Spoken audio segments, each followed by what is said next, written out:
What is going on, guys, and welcome back to another episode of Patch Analysis. So today I'm going to be going over the Long Live the King patch, which is supposed to go live on Tuesday the 20th of October. So next Tuesday if you're watching this weekend, and if it's already out then great, and things might have changed because I'm doing this before the patch actually releases. So if they change stuff during the PTS and there's a massive change, then I will update the video. But if things are only tweaked slightly and stay pretty much the same, then I won't. So just be aware of that. So new god skin. Tyr has another skin. Woohoo! Yay! I don't know why they're giving Tyr so many skins. It's starting to get slightly annoying. Hi-Res do have a history of favouring certain gods when it comes to giving them gem skins.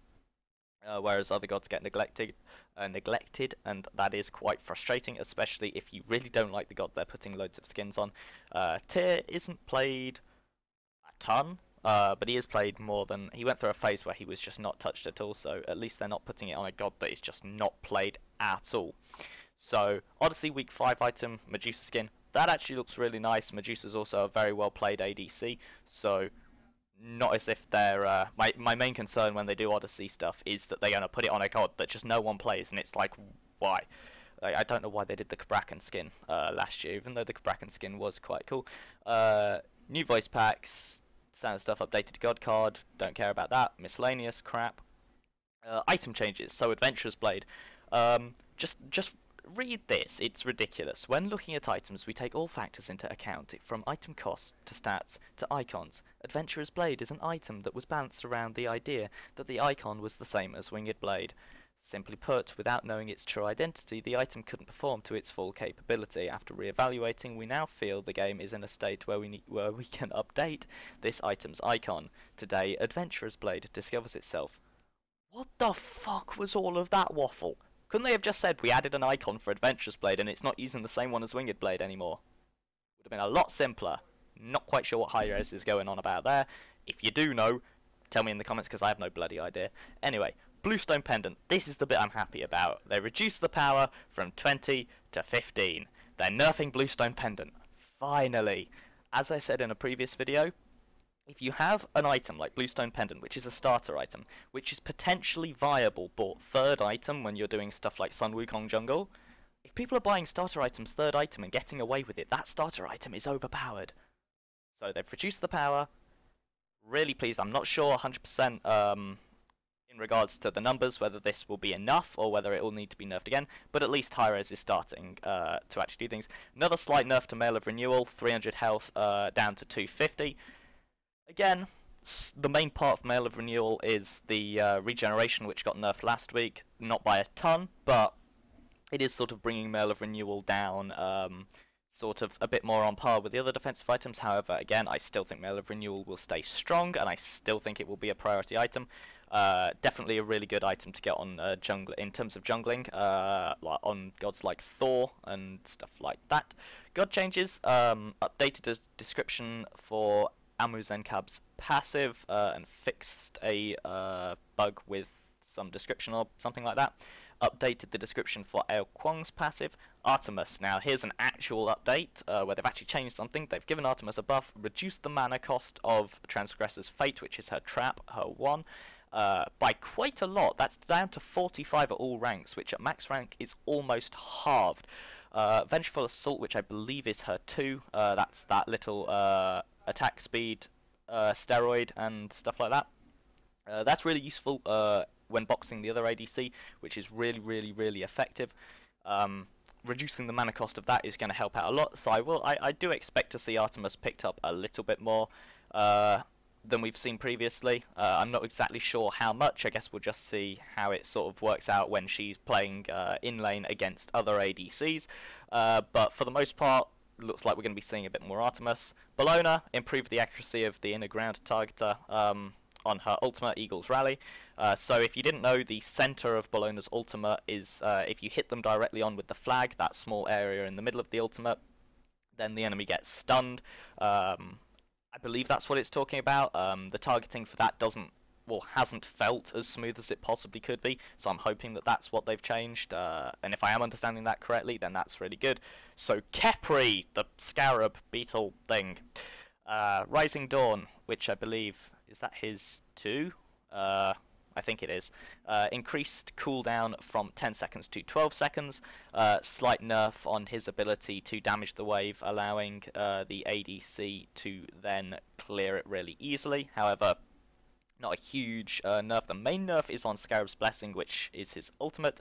And Scarab's Blessing, if you don't know, when it's put on a target, they get this glowing little scarab beetle icon thingy over them. And if they die during that time, they will be dragged towards Khepri and revived with what used to be 40% of their health when Scarab's Blessing was at minimum rank, and when it was at maximum rank, it used to be revived with 60% of their health, and that's absolutely crazy. That's over half of your health. However, those numbers have been reduced now to 25% at minimum rank and 45% at max rank, so I do think that's sort of nerfed that ability, which was slightly overpowered. But other than that, Khepri's still a really good support. So Sol, the overpowered ball of heat that has been destroying everyone for the past week since release. Yeah. So, as I said, loads of nerfs are always going to happen, especially when a god gets released most of the time, because when Hi-Rez release gods, it goes one of two ways. They're either horribly overpowered, like Sol, or they're horribly underpowered and have to be buffed like 3 times, like Kabrakan and Ravana. They just don't get played, they're terrible. So Sol was really, really, really, really strong. Now, I don't know, as I said, about how much these numbers will affect. However, it is nice to see that Hi-Rez are nerfing Sol, because then it'll actually allow her to be used properly, rather than just sort of every team's got to pick a Sol. Like, sort of letting. I don't think if Sol had stayed as the way she was last week, then I think that we'd end up seeing her just permanently banned in the SPL anyway. Rather than it being one of the gods that the players can choose to ban. But yeah, as I say, I don't know how much these numbers will actually nerf her. We'll just have to see. I can't really sort of... Seeing reduced bonus basic attack damage at full heat from 35% to 25%, that's actually quite substantial. I imagine that's going to nerf her quite significantly and make her less overpowered. However, I can't exactly say. I can't sort of just think, okay, that's a 10% reduction. That's going to mean she won't do this in this situation. All I know is that those numbers do look like they've been brought down quite significantly. I am really pleased with... there are also some bug fixes. I am really pleased with the fact that Disapparate, not quite sure how to pronounce that properly, it no longer cleanses roots. That is Sol's 3, which turns her into that shiny little ball thing, which is CC immune and I believe immune to damage as well. I'm not sure how I feel about that, because it's a normal ability, it's not an ultimate, yet it will go through physical walls, such as Thor's, I believe Thor's 2, it definitely goes through Odin cages, and I think that's a little bit too strong. However, it makes sense given what the ability is supposed to represent. It's supposed to represent Sol's body, sort of just not being in sort of a body state. I think it's incorporeal state, corporeal state, or something like that. Yeah, so it makes sense for it to be able to go through Odin walls, but it's a bit strong. But yeah, now that it no longer cleanses roots, it means that you no longer are able to just sort of, oh, you got rooted, well now you can just sort of juke around a bit until you're invulnerable and then wander off. Whereas now it's sort of like if you get rooted, you're no longer going to be able to juke the damage in that sort of time it takes to become invulnerable. So her ultimate actually got buffed, and I'm absolutely fine with this. One thing I did think with Sol is that most, like, her basic attacks, her in-hands and her regular abilities were just ridiculously strong. However, her ultimate was a bit dodgy to hit, because they've reduced the delay, which was one of the important things. The delay between each of the strikes was kind of too long to really effectively hit anyone consistently. And I don't care who you are, you wouldn't have been consistently hitting Sols on targets that weren't CC'd. It was a very difficult thing to do.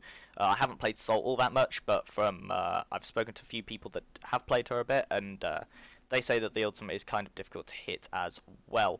So the explosion radius has been increased from 10 to 12, not a huge amount, and a very, very small reduction in the time between blasts. However, Hi-Rez have much more experience balancing than I do. I have no idea how much those small changes to numbers will affect the game. Presumably they think they'll have some sort of an impact, because otherwise they wouldn't have done them. So I guess we'll just see. As with all these things, it basically comes down to Hi-Rez will throw out a patch based upon what the community have been saying normally, and then pros and stuff play around with it, and then we'll see which abilities still need a bit of a tweak, which ones are still overpowered a bit. But anyway, that's pretty much it for the video, guys. Not as much as last week to talk about. However, as I said at the start of the video, these are the pre-release patch notes. They're going to be going on the public test server. I'm not sure when, but they'll be up there at some point, I guess, unless they're on now, in which case, great, go play them if you want to. But yeah, if there's any major changes, I will make another video updating that. But other than that, I hope you enjoyed the video. Like if you did, subscribe to see more, and I'll see you guys next time. Thank you very much for watching. Goodbye.